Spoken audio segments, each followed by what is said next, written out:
Hello friends, मैं हूं नितिन शर्मा और आप सभी का डिफेंस एंड स्ट्रेटेजिक स्टडी 2.0 में स्वागत है।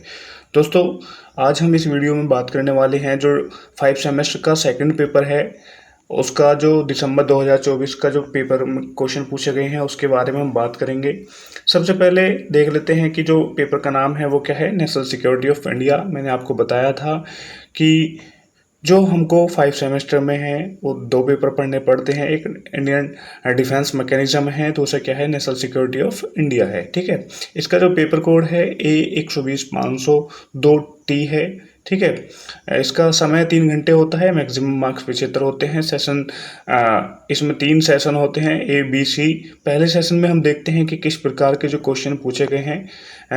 जो पहला क्वेश्चन है इसमें पूछा गया है कि राष्ट्रीय सुरक्षा क्या है। आपको नेशनल सिक्योरिटी के बारे में बताना है, उसके डेफिनेशन के बारे में बताना है। आप कम से कम 2 डेफिनेशन इसमें आपको लिख के आनी है। फिर क्वेश्चन पूछा है दूसरा, भारत अपनी सीमाओं की सुरक्षा कैसे करता है। जो भारत है अपनी सीमाओं की सुरक्षा कैसे करता है, जो हमारे विभिन्न प्रकार के अर्धसैनिक बल हैं जैसे कि BSF है, ITBP है, SSB है। ठीक है, तो ये क्या है, हमारे अर्धसैनिक बल हैं जो हमारी जो सीमाएं हैं उनकी सुरक्षा करते हैं। इसके साथ साथ हमारी जो तीनों सेनाएं हैं, तीनों सेनाओं के साथ जैसे कि जल सेना, वायु सेना और हमारी थल सेना, ये भी हमारी सीमाओं की सुरक्षा करने में महत्वपूर्ण भूमिका निभाती है। उसके बाद नेक्स्ट क्वेश्चन पूछा है कि भारत की सुरक्षा के लिए जो आंतरिक खतरे हैं वो क्या हैं। जैसे कि हमारा आतंकवाद है, नक्सलवाद है, सांप्रदायिकता है। ठीक है, और उसके बाद उग्रवाद है। ठीक है, तो ये क्या है, हमारी जो सुरक्षा है, आंतरिक सुरक्षा है, उसके लिए खतरे पैदा करते हैं। उसके बाद आता है नेक्स्ट क्वेश्चन नंबर 4, भारत की भू स्ट्रेटेजी स्थिति क्या है। यानी जो भारत की भू स्ट्रेटेजी स्थिति है उसमें हम देखते हैं कि भारत उत्तरी गोलार्ध में स्थित है।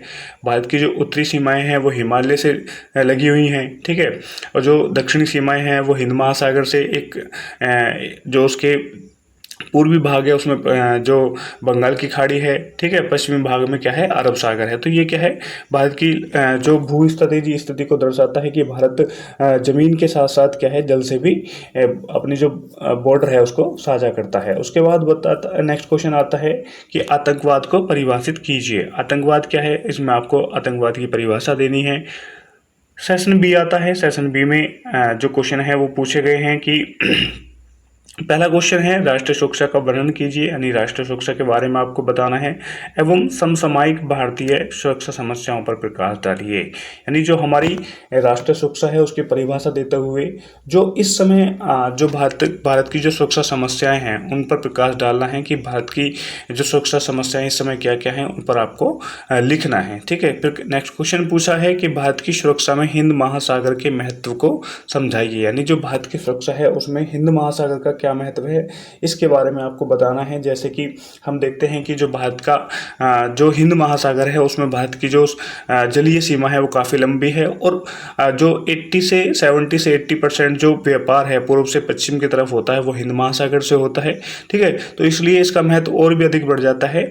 ठीक है, और भारत की जो सुरक्षाएं हैं, जो भारत की सुरक्षा है उसमें ये अहम भूमिका निभाता है क्योंकि जो वहाँ पर हमारी नौसेना है वो डिप्लॉय होती है और वो किसी भी खतरे से लड़ने के में सक्षम होती है। ठीक है, तो दूसरा जो आगे हम क्वेश्चन देखते हैं तो क्या पूछा गया है कि विश्व के मानचित्र में भारत की भू स्ट्रेटेजी स्थिति के महत्व की विवेचना कीजिए। यानी भारत का जो जो विश्व का मानचित्र है उस पर जो भारत की भू स्ट्रेटेजी लोकेशन है, ठीक है, उसके बारे में आपको इसमें लिखना है कि भारत की जो जियो स्ट्रेटेजिक लोकेशन है वो कहाँ पे है और क्या इसका महत्व है, इसके बारे में आपको बताना है। क्वेश्चन नंबर सेशन सी स्टार्ट होता है। क्वेश्चन नंबर इसमें देखते हैं क्या जो क्वेश्चन नंबर 9 है उसमें पूछा गया है कि भारत की आंतरिक सुरक्षा में आतंकवाद किस प्रकार का खतरा है।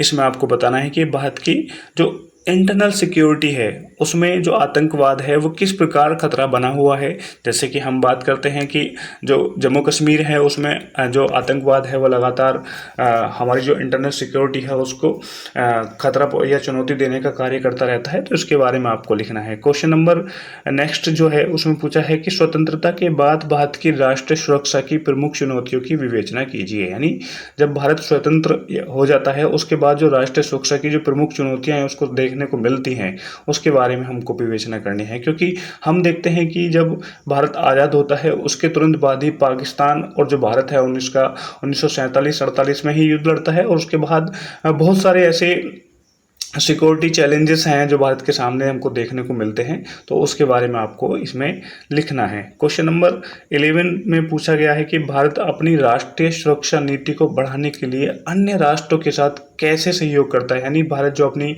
राष्ट्रीय सुरक्षा नीति है उसको बढ़ाने के लिए जो अन्य देश हैं उनसे किस प्रकार के सहयोग करता है, इसके बारे में आपको लिखना है। ठीक है। क्वेश्चन नंबर फिर 12 पूछा गया है कि भारत की विदेश नीति पर एक निबंध लिखना है। जो भारत की फॉरेन पॉलिसी है इस पर आपको एक निबंध लिखना है।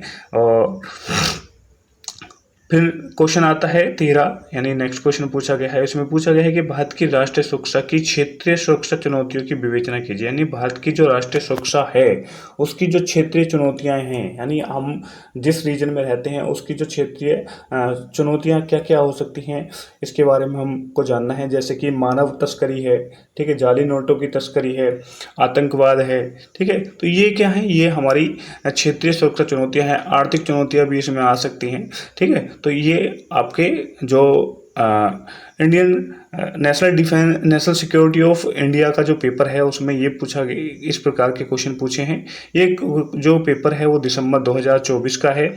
आशा करता हूँ कि आपको ये क्वेश्चन समझ में आए होंगे। और जो भी हमारा चैनल पर पहली बार विजिट कर रहा है वो चैनल को सब्सक्राइब कर ले, वीडियो को लाइक करे, शेयर करे। धन्यवाद।